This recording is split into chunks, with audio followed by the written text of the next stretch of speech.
Hello, hello. Good morning, everyone. Thank you for joining in.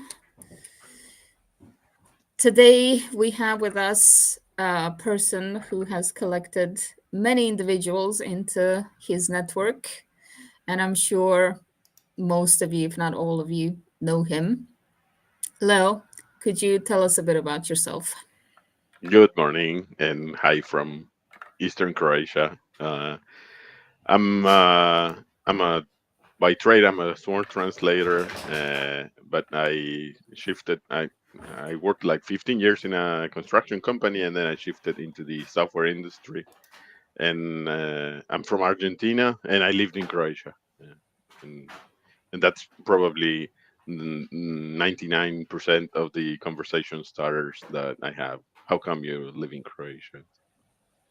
Yeah, All that right. is quite an interesting fact. So it really is a great conversation starter. Yeah, but I sometimes I mention it. Sometimes people just figure it out. I don't know.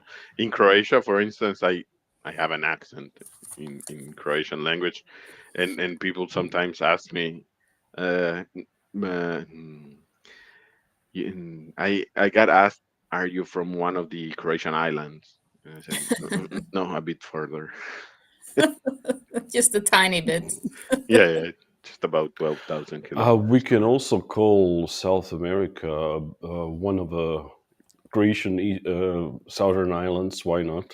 Yeah, of A course. bit further. Argentina has between 350 and 500,000 descendants, so Croatian descent. So there's a lot of Oh, each last names there. really? Oh, that's an interesting fact.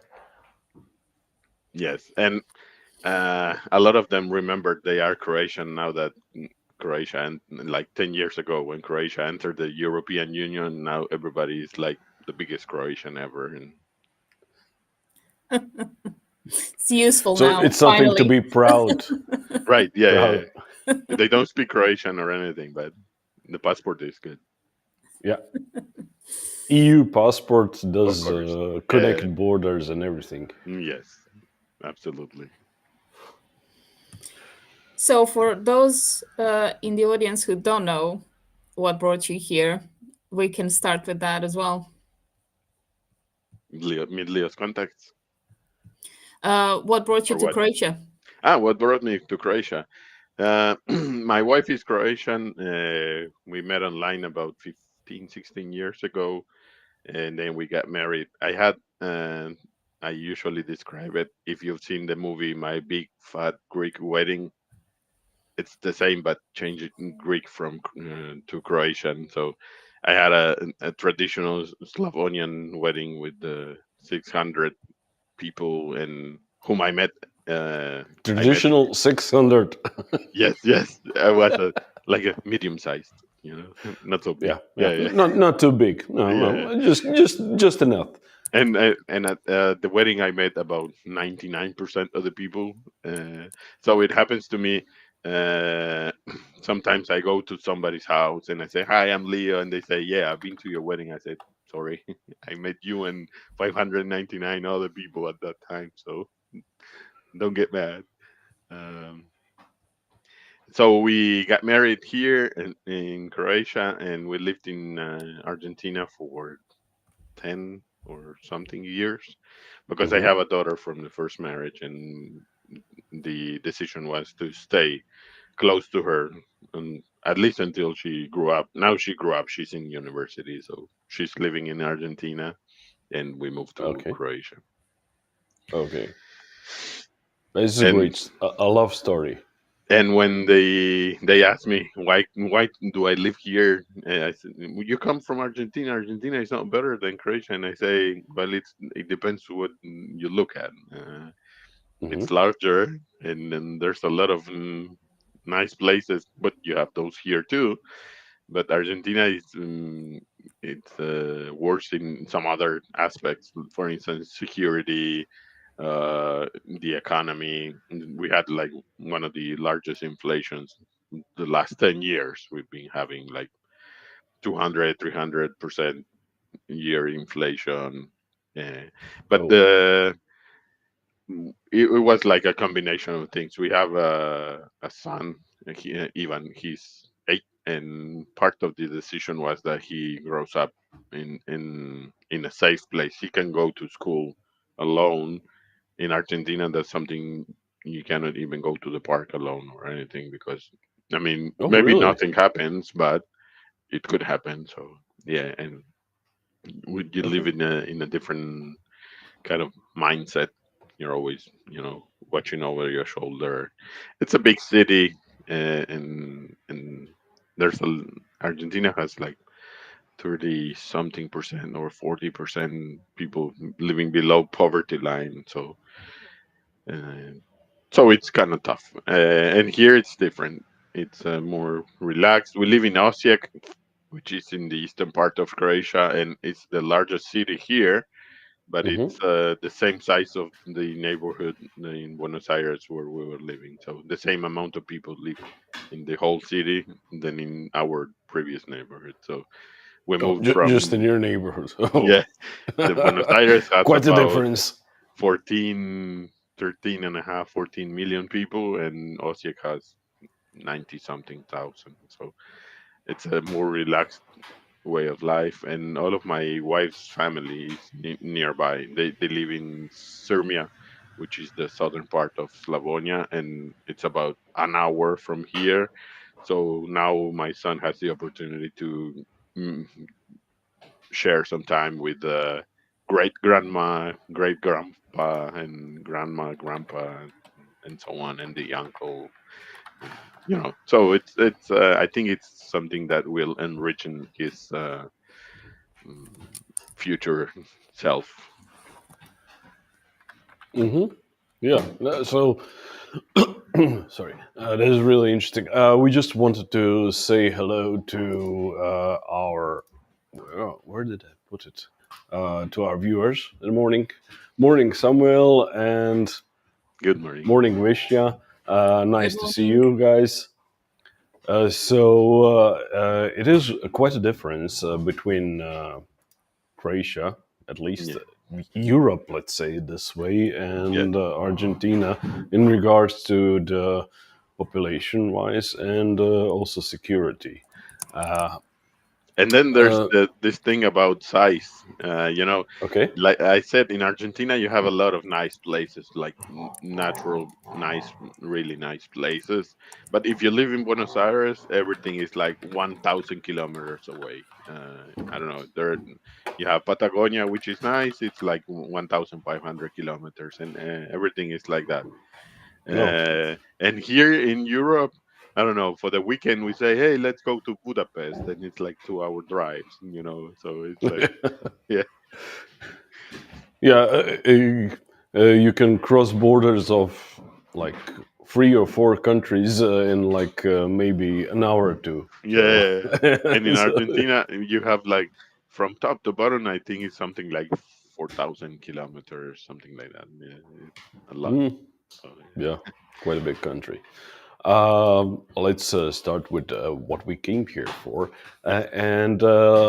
Like you already announced, the project that you have had or still have yeah, it's at the still moment is Meet Leo's Contacts. yeah.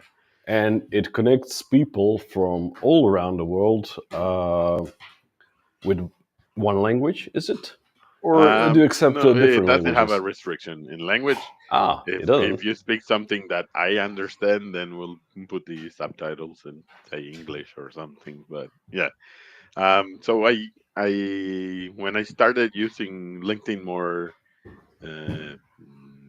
how do you say, using it more, uh, Hmm. I figured out a way to connect to people, and I came up with this idea. I had this idea right before bed. I usually have some ideas before bed, and then when I wake up, I say, "Oh, I had a great idea. What was it?"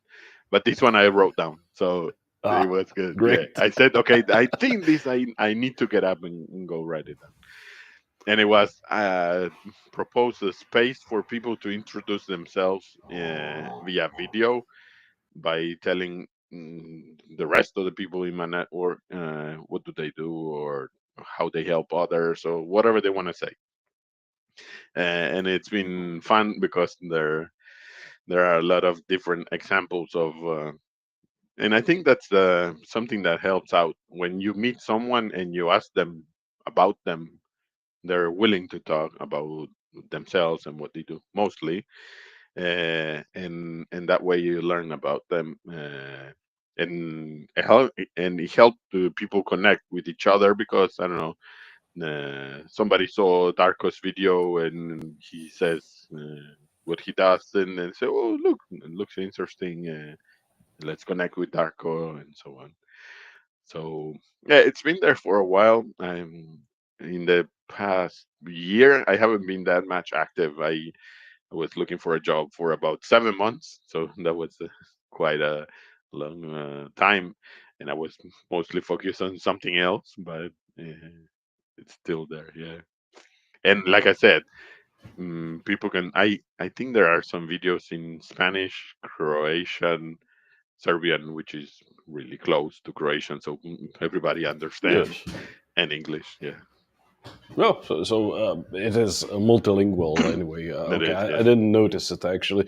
But regarding this project, but also how you connect to other people, you speak multiple languages, and from what I understand, you are still learning new ones. yes. Uh, I That's yeah, something that I have always liked. I started learning language really late in life because I grew up in the 80s and the school system was a bit different. You would go to school in Argentina. You would go to school in the morning and then you have the afternoon free, and the content was different. So uh, and nowadays kids they go to school the whole day and they learn robotics and English and this and that.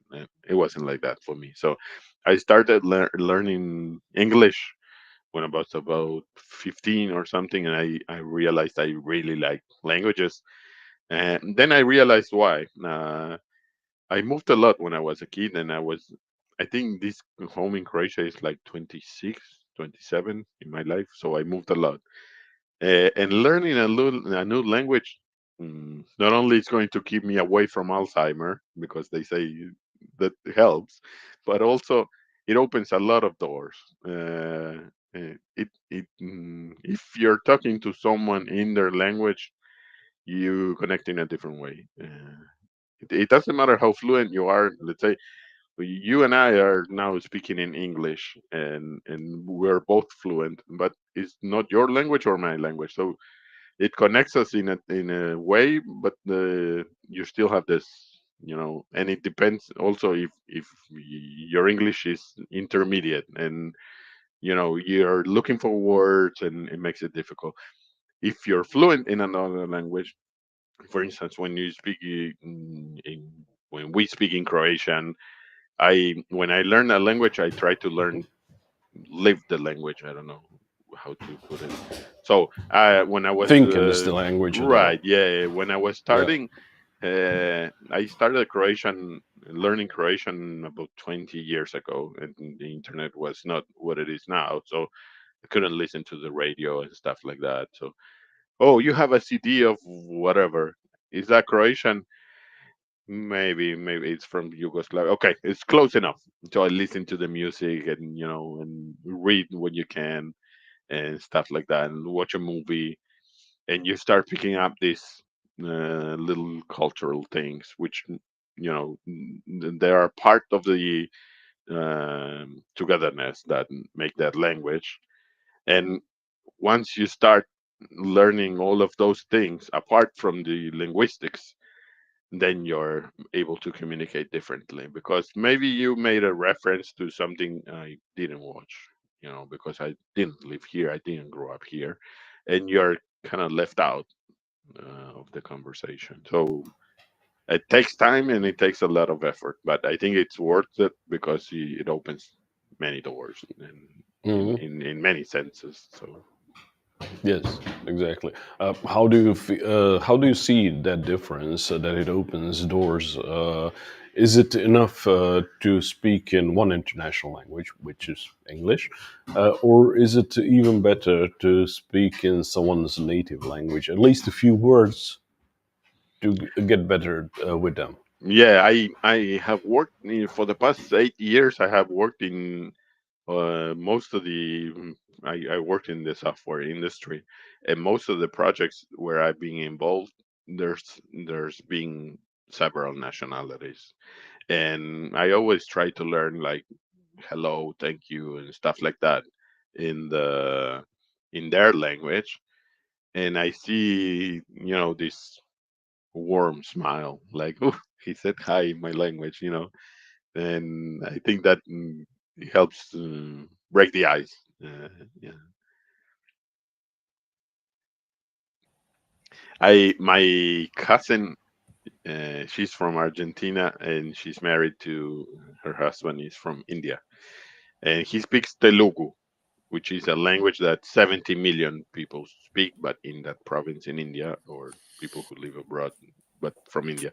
They say if you are not born to Telugu, there are some sounds in that language that, babies, they have all sounds possible. And then they start discarding the ones they never hear from other people. They say, okay, this is not something I'm going to use, and they move it away from it. So if you're not born to Telugu, you're not going to speak Telugu fluently ever. It's really difficult. And when Hmm. he came over to Argentina to meet the whole family the first time, I was the one that opened the door, and I said Raandi, which means welcome in Telugu. And he said, "Oh," and I said, "That's it. Now English."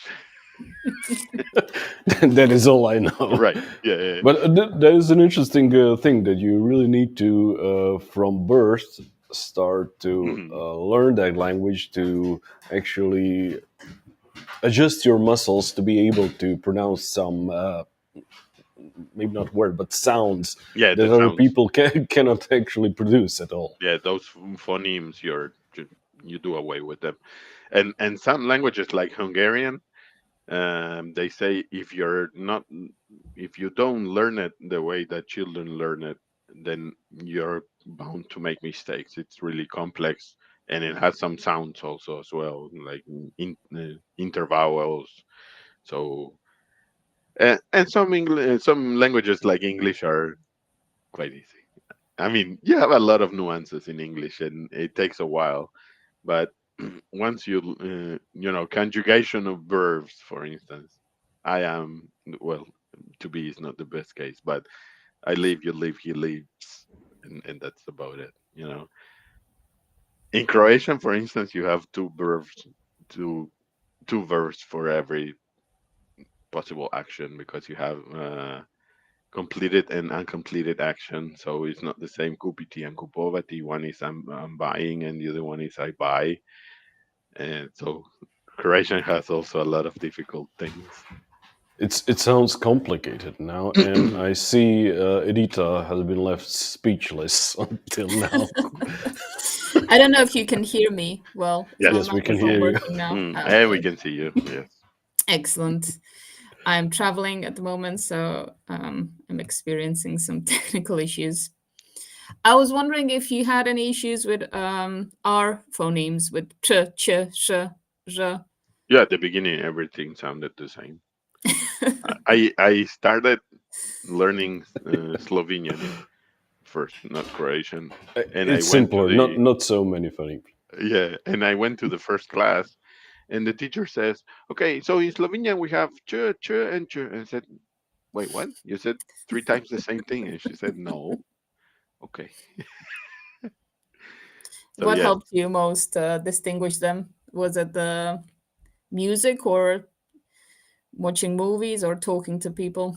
I have a good ear for languages, so I think something that I did a lot was try to listen to radio. Like I said, it wasn't that much available. So, for instance, I was able to find an online streaming of Croatian Catholic radio, and they speak a lot on the radio. There's not much music, so ooh, she said, "Mom," stuff like that. Yeah. Okay, listening to people chatting. So maybe our Mm, podcast can help some people yes, of develop course, their ear for different of course. languages. And have you noticed when you network with people? I know in the last show that we had, you mentioned in the comments that people wouldn't speak with you in Croatian when they noticed that you were struggling, they would switch to English. Do Mm. you get the same when you network online? Do people switch to English when they type with you, or? Now I don't, but yeah, at the beginning it was like that. But when I came to Croatia the first time, it was 2008, and I could barely hit any of the declensions, and so when I spoke Croatian, it was really hard to make sense of what I was saying. And people would switch to English sometimes, uh, but then I didn't give up. So, uh, and usually when I communicate, sometimes I get that.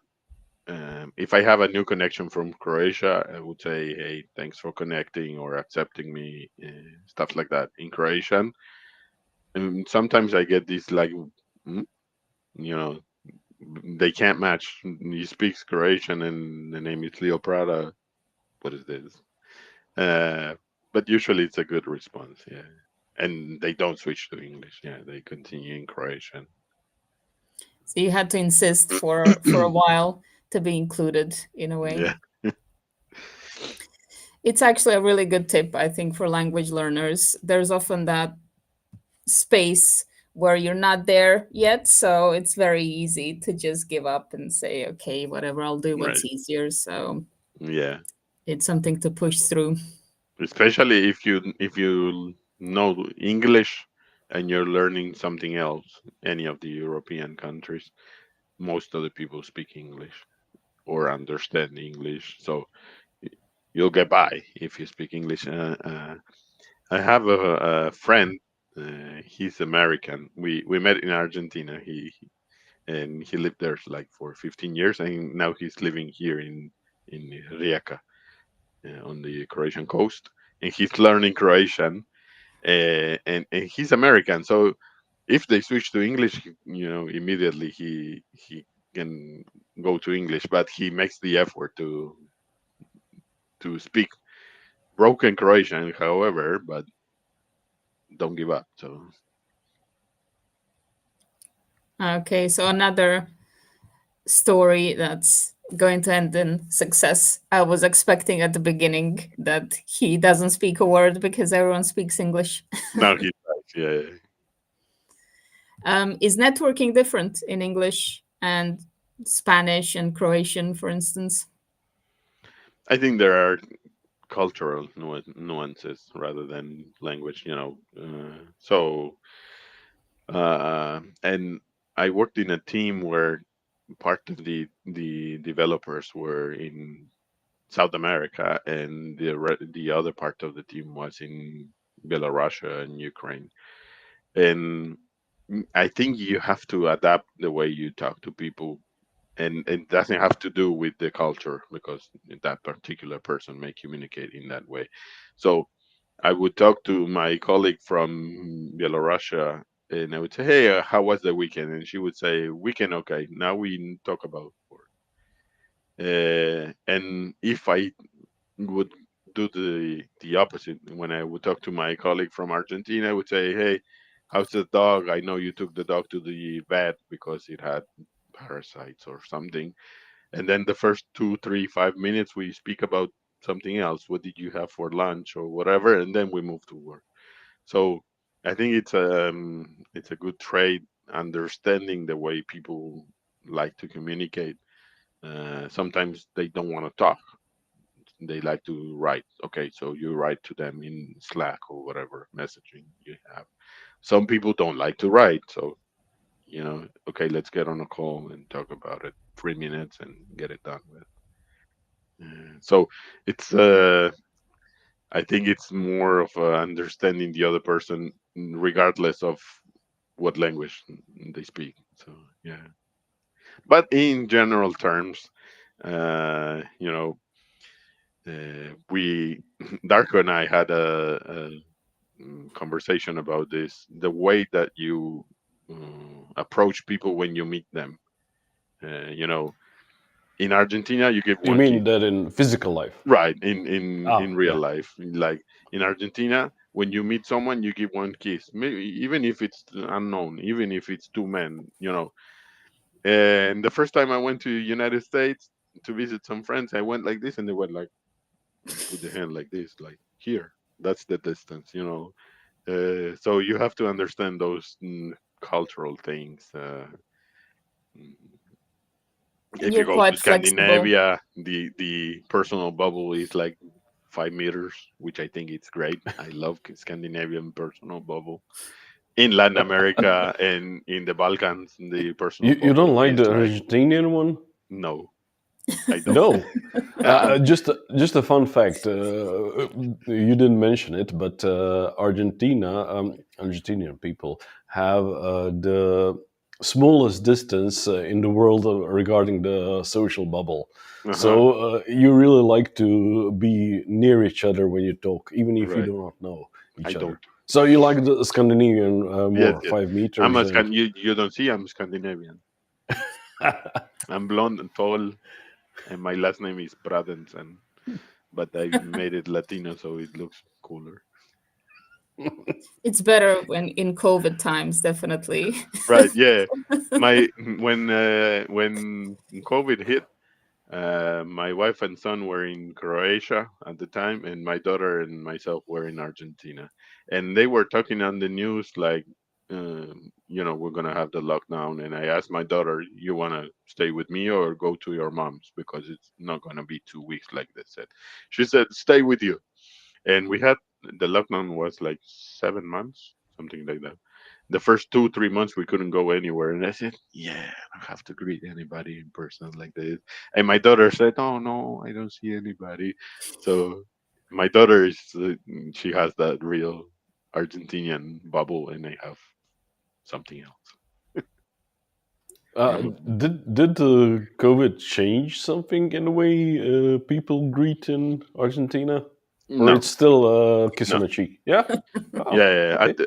At the beginning, there were some people, like, ooh, when they wore the mask, even if they said don't wear the mask anymore and stuff like that. But now it Mhm. went back to normal. Yeah. And the kiss in the cheek is something, we have one kiss, and it's always on this one. It's always on the right one. If you go Ah. to the left, then it's like awkward. No, everybody goes to the right one. You have two Oh, kisses. Serbian people have three kisses. So yeah, and it depends on the occasion. It can be also four kisses. So I'm yeah, confused by it also. So yeah. I understand your confusion. It's a big world. And Mhm. I think you have an advantage actually, knowing a lot of cultures, living in lots of places, and speaking a lot of languages. What would you tell someone who is going to a new place for the first time or working in a multinational company for the first time and they're kind of, what should I do? Do you have a tip? Mm, what I like to do the most is like I said, trying to learn some words on the other people's language or getting some interest on what is it like, what do they eat. I think that's one of the conversations that we always like, right, Here we Arco? are. What people eat. Uh, and for instance, I worked in a I didn't company. start it. Yeah, I worked in a company where we had the company I worked for was an Argentinian company, but it bought a similar construction company in India, and we had colleagues from India coming for training and so on. So usually, since I have my cousin's husband is from India, hey Leo, go talk to the Indian guys and give them the welcome. So I would be the icebreaker, and then I don't know, take them to see some of the things around the city and so on, and eventually I would go eat something at their place, and I'm not afraid to try things. So I think food is a good way. At the beginning, you're not going to be talking about food, but yeah. Don't be a fussy eater then. Right. Yeah, yeah. If Or you're like, pretend. yeah, if you're one of those, where's the McDonald's, then you're not gonna do well. I think when you travel, I had the opportunity to travel because of work into many Latin American countries, and I tried to eat their local food. Mexico was the biggest challenge. I traveled to Mexico for work for about a week, and everything was spicy. And I like spicy, but Mexican spicy is different level. So I was in the airport and I grabbed the sandwich and it was ham and cheese. I said, oh, ham and cheese, okay.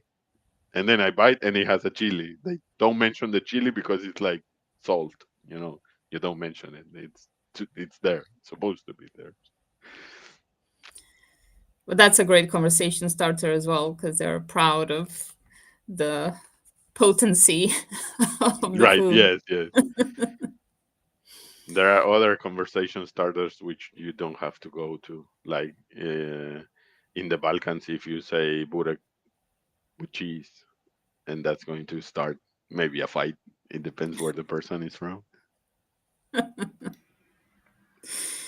Did you find that out personally, or did other people teach you not to get into those conversations? I saw some videos on internet before getting into that. Okay, so So, research. so it's good to be informed in Yes, advance. yes. Yes. And How there's about one thing that is not universal is hand gestures.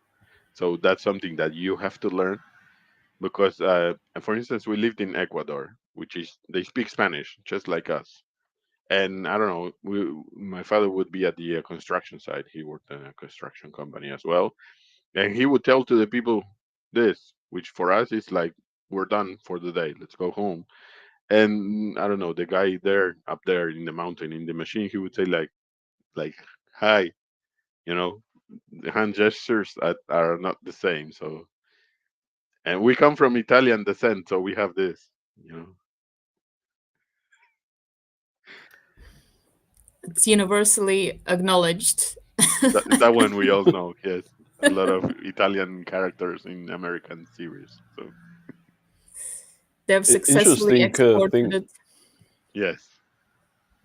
Interesting thing about these visual cues is, yeah, that the hand gestures might differ between different cultures, but actually the face expression mean the same everywhere. You Hmm. being happy, you being sad, you being angry, you cannot miss this in other culture. Right.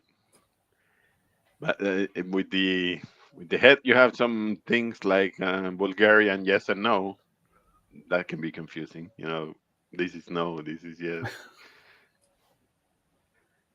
So yes, I think part of it is doing a bit of research and I don't know, Google how not to offend whatever culture, and then try to figure out what topics not to talk about or what not to do. You know, like I don't know, if you go to Japan, probably you have to do a bit more research because that culture is farther apart from us than Europe and Latin America. You know, we had a lot of European immigrants, so we picked up a lot of things.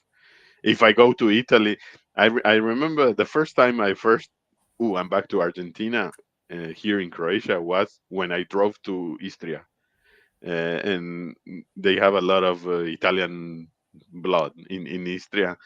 And I was driving, and I think I did something wrong in traffic, and I cut someone off. And the guy from the other car, he did like this to me, and I said, "Oh, I'm back home." Yeah. Um, do you ask a lot of questions, or do you rely on your research and come prepared and go, "No, I know a lot about your culture." No, I think you have to talk to people. Yeah, you have to ask. And probably if the other person is someone you trust, they will tell you, "Hey, you said something stupid. Don't say that again."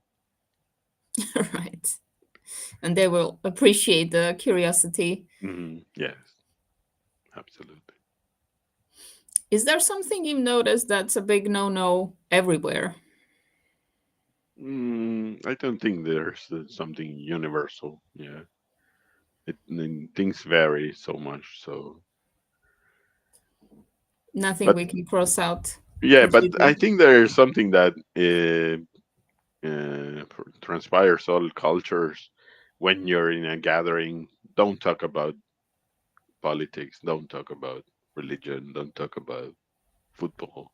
You know those things, because we live in a polarized world, and they're bound to say, "Oh, the left, the right," you know, this club, that club.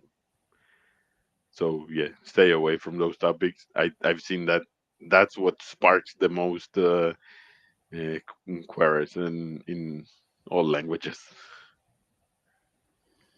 Try not to start with the taboo topics. Right? Yes. I think that's good advice. Start with the food. Especially in See the the yeah, smiles. and in LinkedIn, it's a business environment. So, but I try to yeah, don't talk about Falkland Islands. Hey, that's Fred. That's the guy I was talking about, the American guy in the. Hey, Fred, it's not Falkland, it's Malvinas, by the way. Yeah, I think topics about war are also so, so those kind of things that will trigger something angry, sad things. And what I was going to say in LinkedIn, it's a business environment, but I think it's okay to have this different type of conversation.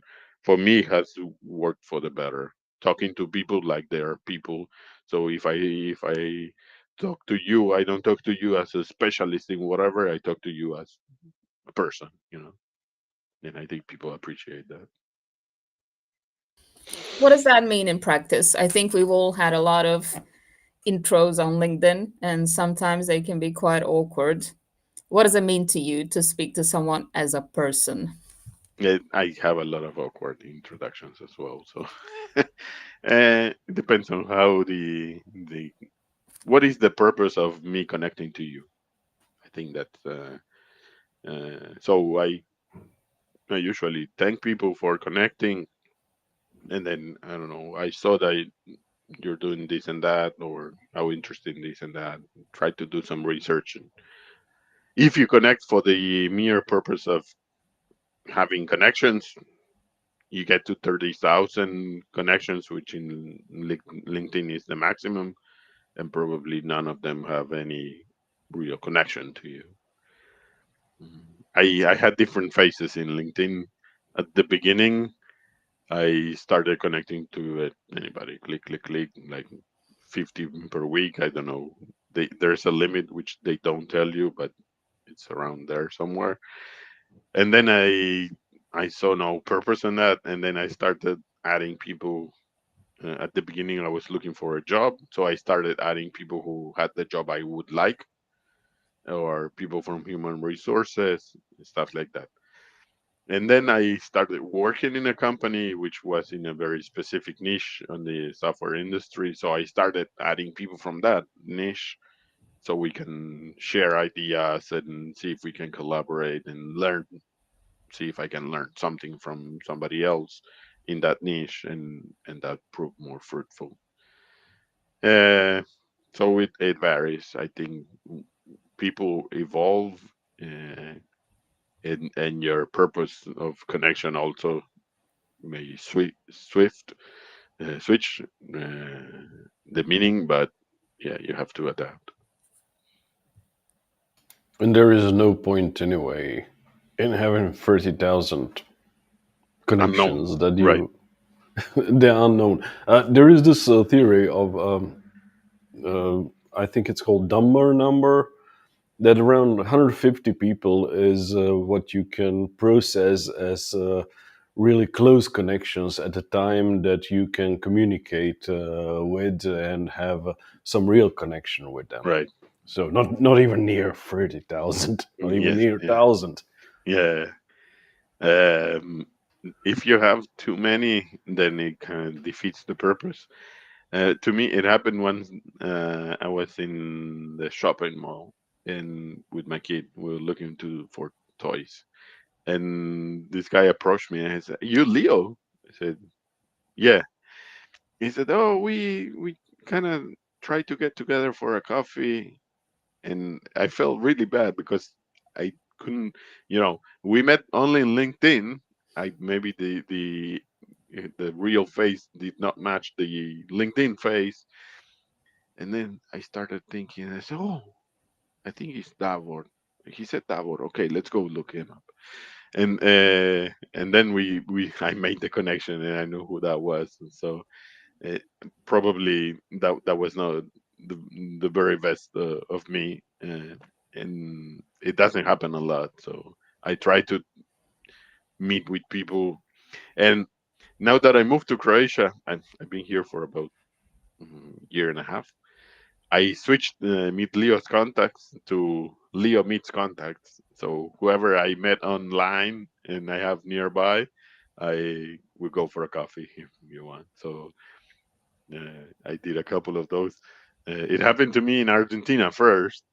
I had this connection, and he said, "Do you live in this neighborhood?" I said, "Yeah." So do I. I think I saw you on the street. You want to go for a coffee? I said, "Oh, sure, why not?" So, and it changes the dynamic, I would say. Yeah.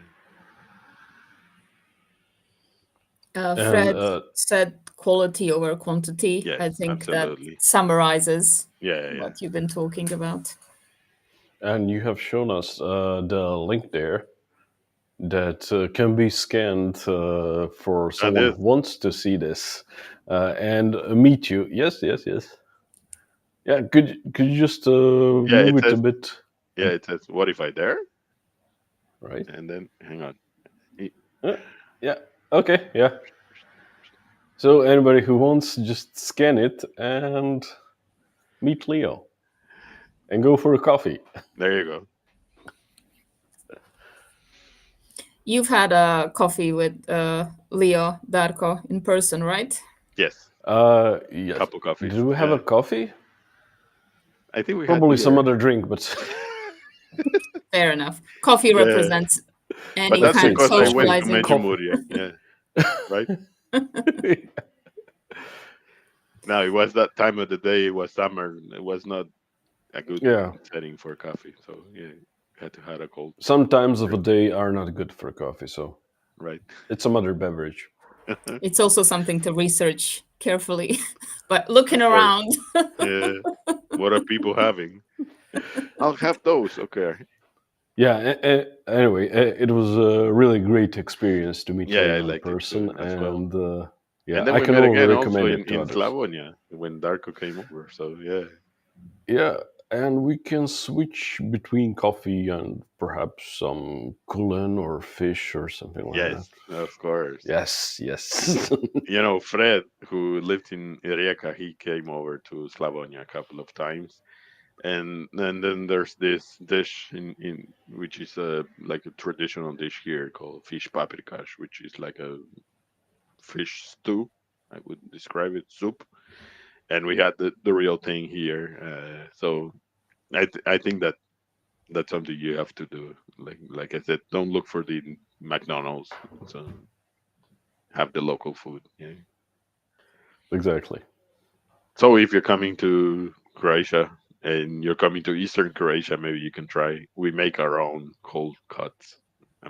I mean, my father-in-law makes the whole thing. I just go there. I pretend to cut meat, and and I don't have the expertise, but I try to help out. your moral support, I'm sure. Yeah. Once I came over, and it was the time that they make the cold meat, and I flew in the day before, and you start really early because you do the whole day. You have to cut the pig and then process it and do the sausage and so on. And I woke up, and I go out there, and I see they're almost done, and I said, so early, it's only 8 a.m. And then I realized I didn't change the watch. It wasn't still in Argentinian time, so it was like 1 p.m. I don't know. That's an excuse you can Right. use maybe three Right. times. Yeah, no, that was it. I think I burnt it. No, no more for that. You had a great breakfast then. Yes.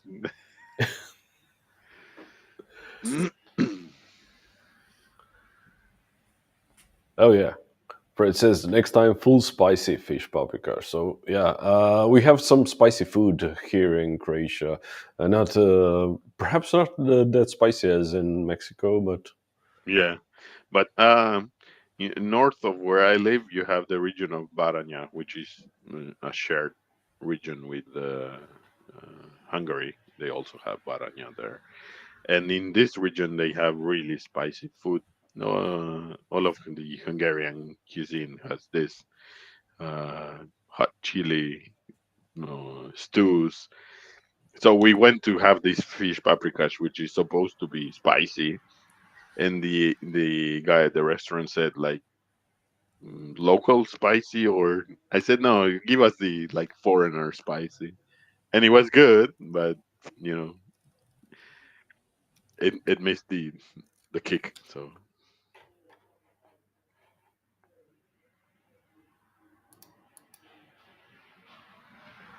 so I didn't hear that, Leo. yeah, Oh, I'm okay. I'm here. I thought it was switched off for a moment. No, no, no. No, Edita Edita, just went yeah, away because it's again about food. So yeah, she cannot right. stand So it. yeah, Unfortunately. yeah. So foreigner spicy is still quite a bit spicy. Right, yeah, it was okay. And sometimes when you move to a different country, speaking about food, for instance, you realize that some things may look the same, but they're not. For instance, meat. You know, Okay. I went to the supermarket, I saw this nice uh, steak, and I thought, oh, Mm-hmm. I'm gonna cook that. And I cooked it the way we cook it in Argentina, and it looked nice, and it tasted very good, but it was really hard. In Argentina, the meat is really tender, you know. Ah. So the color was the same, the shape was the same, but the structure was not the same because the cows here probably are not fed the same way they are there. Some differences. So Mm-hmm. uh, It's quite a big difference here and there. mm, Uh, okay, Edita, we're again talking about food. we were not talking about food. Yeah, No, no, we were just passing time anyway. yeah, talking about words that describe food. Yeah, Well, Yeah. as a vegetarian, I get excluded from these kinds of conversations quite often, to be honest. uh, So Yeah, you just disappear. We saw that. this is art imitating life. right. So, what would you tell people? We gave this kind of general advice. If you're fussy, you might have a problem. Maybe you should pretend, that you like everything, test things out. What if you have some dietary requirements and a culture really loves something that you can't eat? How do you go about that? We had a friend from in Argentina. We had a friend from Split, from Croatia, and his girlfriend was a vegetarian. And he said, I cannot take her to Croatia ever. We take pictures with half a pork after before we make the cold meat. So she'd die there. So yeah, you have to have some. My wife, for instance, she because of health reasons, she doesn't eat gluten, dairy, or refined sugar, and I see that as a mm, I don't know if you can say problem, but here in Croatia, 99% of the dishes have gluten, so you kind of limit yourself in a way. In Argentina, I think we had more offering for people who are uh, I don't know, can't eat gluten or can't eat this, can't eat that. Maybe because it's a big city, probably here in the capital you have more options. But yeah, I don't know. Bring a It, snack. yeah, sometimes it can be difficult. Yeah, you know, especially if people don't understand this. It can be a choice. It can be a health reason. How come you don't eat bread? Well, bread that isn't not good for me. What do you mean it's not good for me? We've been eating bread for 8,000 years. Those kind of conversations occur.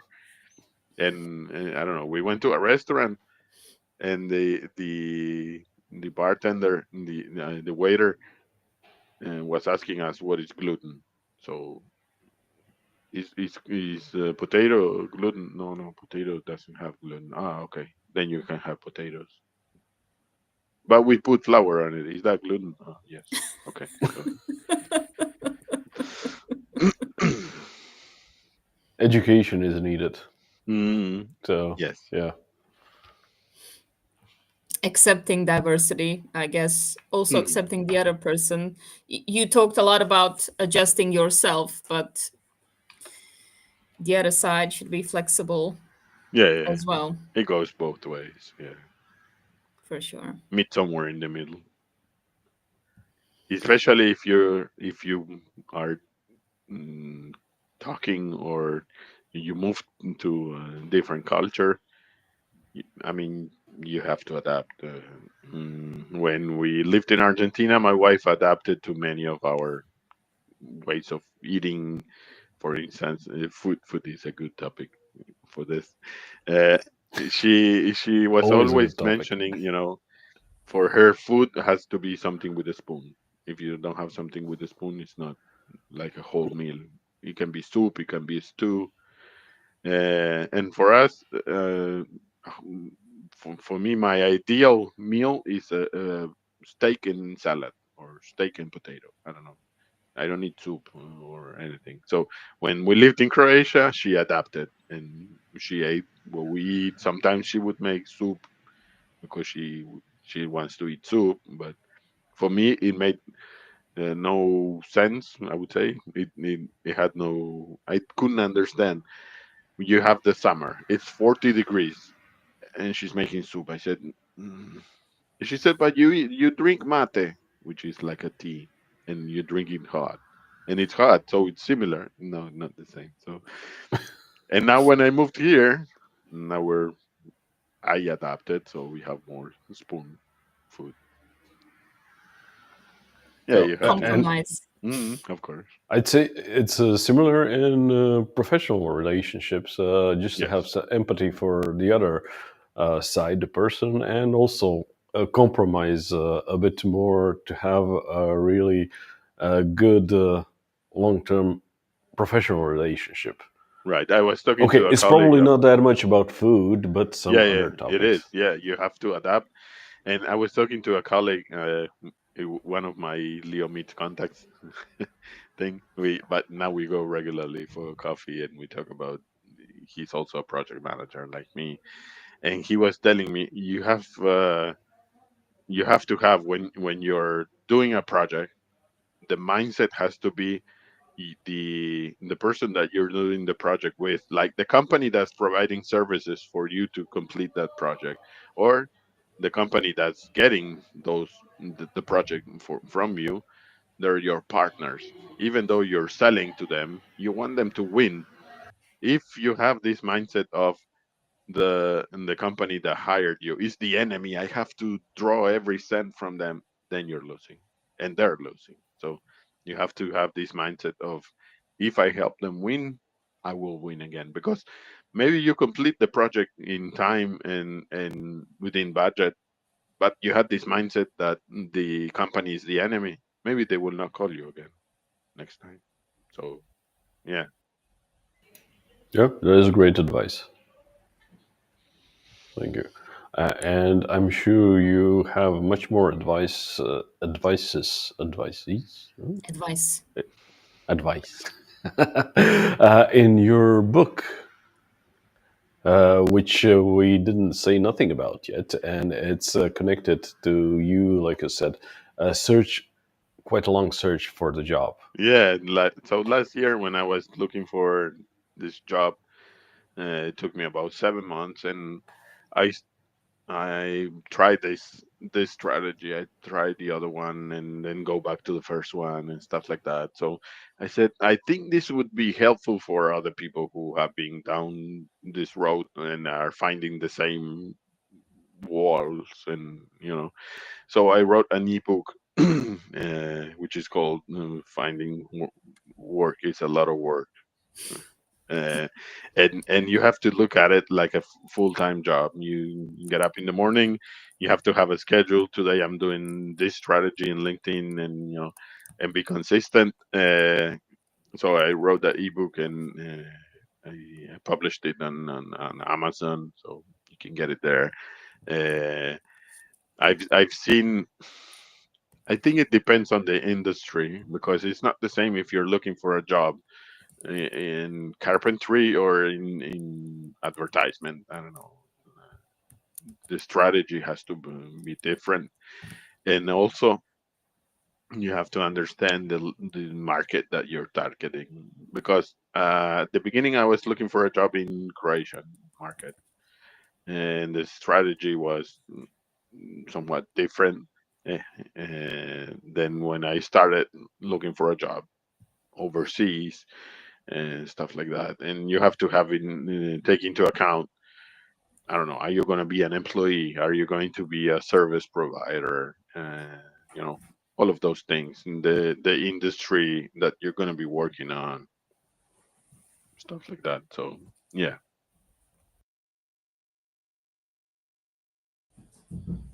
I posted it in the chat, the link to the book.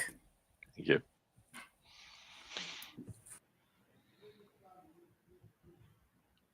Would you say that your networking helped you there to find a job in the Mm, end, or? it didn't help me to find the job I have now, because I applied on a LinkedIn job ad, and that's how I got it. But Mhm. it did help me in as a support network. I don't know how to say it, because while I Okay. was working in trying to find a new job, I don't know. I went for a coffee with one of the my acquaintances, and he said, "Hey, I have this idea.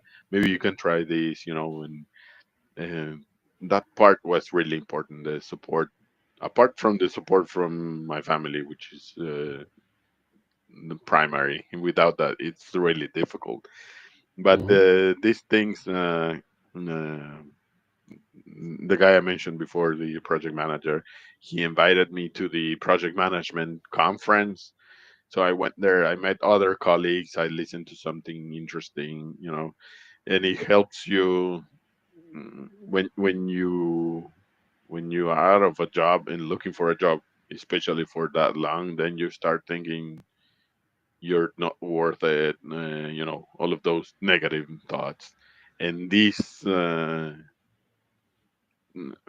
would you say it, these things that happen give you hope, and you start believing in yourself again. And part of that was writing this book. I said, okay, I'm going to try to help others with this. So Yeah. So perhaps it doesn't directly help, but it helps all in all, it does, uh, yes. in mindset at least, Correct, and yeah. spreading the word. Hmm. Absolutely. Yeah, that is great. Edita Before the left and end, we were not talking about food. I don't know. Maybe we I were. think she has enough of it. We were talking too much about food. Oh my. My camera died just now. Can you hear me? Yes. Yeah, Yes. we can see Okay. a big I can E join. talking to us. I can join as an invisible force for the last There couple you of go. minutes. Yeah, I wanted to ask Leo to once again show this QR code before we leave, Let me so see if I anybody can who frame just, it. yeah, a bit to the right. Uh, Yeah, yeah, it's great. there. So if someone wants to join your project and perhaps go to coffee with Leo, there is a QR code that you Right. can Or a beer. scan right now. If it's hot, then it can be a beer. Yeah, it can be a beer or gemished, perhaps, Or chavape or something. or chop or fish. Okay, you're Okay, back we're to back to food. food before Edita leaves us again. I would like to ask you about your big takeaways and perhaps some advice on building relationships internationally, be it on LinkedIn, be it in real person like you do. What would you say to that? I'd say it's really hard, and the people see me as an extrovert. I don't know, and for me, it's really a struggle. I don't know. I go to a conference, and it takes me a while to talk to someone and stuff like that. But then when I talk to someone and I see, oh, look, we have this in common, and and it comes out great. So I think what I wrote here on this one is what my motto is. What if I Hmm. dare? So dare. I don't know. Talk to people. What is the worst thing that can happen? That you look like stupid. I don't know. Somebody always is going to think that you're stupid. That you said something stupid. That you're not gonna avoid that. So what? I think Right. that's it. Who Yeah. cares? Yeah. Yeah. But if you dare, you have the opportunity of opening new doors, new conversations. If you don't do it, zero chance. You can actually learn Exactly. something, so perhaps the chances of looking stupid next time are smaller, if nothing else. Right. Yeah. Thanks for that message, Leah. I think it's quite important, especially if we're talking about a multicultural connection and that fear of speaking in another language or making a mistake. Right. Sometimes the mistakes are the best conversation starters, Of actually. course. Yeah, they are. Absolutely. Fred met Leo at a Croatian event in Argentina. There you go. Go to events as well. Yes, Yeah. absolutely. Talk to people. Yeah. And dare to be there. Hmm. That's a good one. Okay. Thank you so much for being here and for this advice also and everything you said. Edita, can we wrap it up or do you have any more questions? I think we're good. Thank you, Leo, for coming Thanks for again, having me. being open to this, especially since you've talked to us before. So you knew what was coming. Absolutely. My pleasure. So just ping me when you're in Slavonia and we'll have a coffee or beer or cooling or I'll salad. stick to. Exactly. There Oh, you go. okay, okay. Salad and beer. There you go. Thank, thank you very much for having me. Thanks a lot, and thank you for everyone in the chat and everyone listening and watching. Take care. Thank you. Bye Okay. bye.